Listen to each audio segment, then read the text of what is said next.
Well, it may be time to do Rudy a retrospective. We did a little bit of that with Mitch McConnell, how he got himself into his own mess right now, where he will hopefully, likely lose the Senate. But obviously, Rudy Giuliani is in even worse trouble. Former associate of his, or a number of former associates I know that can't believe that they ever worked with the guy back in the day. You have to understand, for those of you who are younger, he was once a moderate Republican governor who had a crazy side and showed racism. I'm not going to whitewash anything about him, but also was very pro-choice, very gun control to the point where he broke with his party to support Bill Clinton on it. He was very pro-immigrant. He officiated a gay marriage between friends before he jumped in with the right. Before he wanted to be decided he wasn't happy enough anymore, just grifting off of the title of America's mayor. When he actually put the Homeland Security headquarters in New York in the only spot that had actually ever been attacked before, the World Trade Center in 1993, which is why he was wandering around the street like Churchill, because a big donor of his owned space there, and he put the headquarters there. You can look this up if you'd like, and that's why there was no headquarters. But still, he said the right things right after 9/11 and all of that. But once he wanted to become president, once it wasn't good enough to just go and help foreign autocrats with their security policies and have his name on a law office and not actually do any work and make money for that. He had to be president in 2008. His slide downhill began where he started embracing the far right and saying he was a big fan of Scalia's. And I'll never forget that. The guy that was pro-choice and pro-gun control was a huge fan of Scalia's in 2008, and that went about as well as you'd think it was. I think he got, what 1% or 2% in Florida, which is like the fifth primary. But now his friend Ken Frydman, who's a former associate, says he has sources, and it is a foregone conclusion, that is a quote, that Rudy will be indicted in Georgia. May the heavens bless the earth that man stands on. If he is correct, oh my. When asked by Ari Melber why he behaved the way he did post-election, Frydman said, "At one time, Rudy had a soul. Trump stole it, and Rudy let him." And really, there's a lot of truth to that. Rudy often showed a racist, belligerent side. He often showed a nasty, selfish side. There's a reason he had 3 different wives along the way and couldn't stay with any of them. Got in a lot of public spats with people that were unnecessary. Not a nice person, and has had a real terrible side. But I look at him often like an Anakin Skywalker-like character. There were a few good things he did when he was mayor.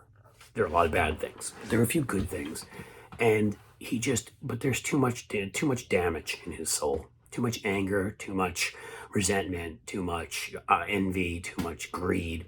And so when he saw Donald Trump rising, someone he'd known forever in New York, and decided he didn't care about any of the policies he once stood for, he jumped in with Trump. And we see where that has gotten him. The guy who was once America's mayor, the guy who was once a federal prosecutor, has a good chance, and again, according to this former associate of his who has contacts in Georgia, will be indicted. I don't know if that means he will turn on Trump. He would be an idiot not to, but I think Trump's the bigger fish here. But who knows? Maybe they don't even need him. Originally, he said he couldn't fly down to testify. I thought maybe he could just use his vampiric wings. I know I've used that joke like 8 times, but I'm just going to keep doing it. Have you seen that picture on Twitter, by the way, of that 5-foot size bat? It's scary. It's in like the Philippines or somewhere. I've been to the Philippines. I never saw that bat. That bat may have been Rudy. I digress, as I always do. But he did fly down, or I guess got down there, and he's testified, and in the end, it's not going to save him. I'd say it's sort of like a Better Call Saul kind of thing. Better Saul was actually a likable character who was interesting and smart, and also had good and dark within him, but I'd say he was more 50-50.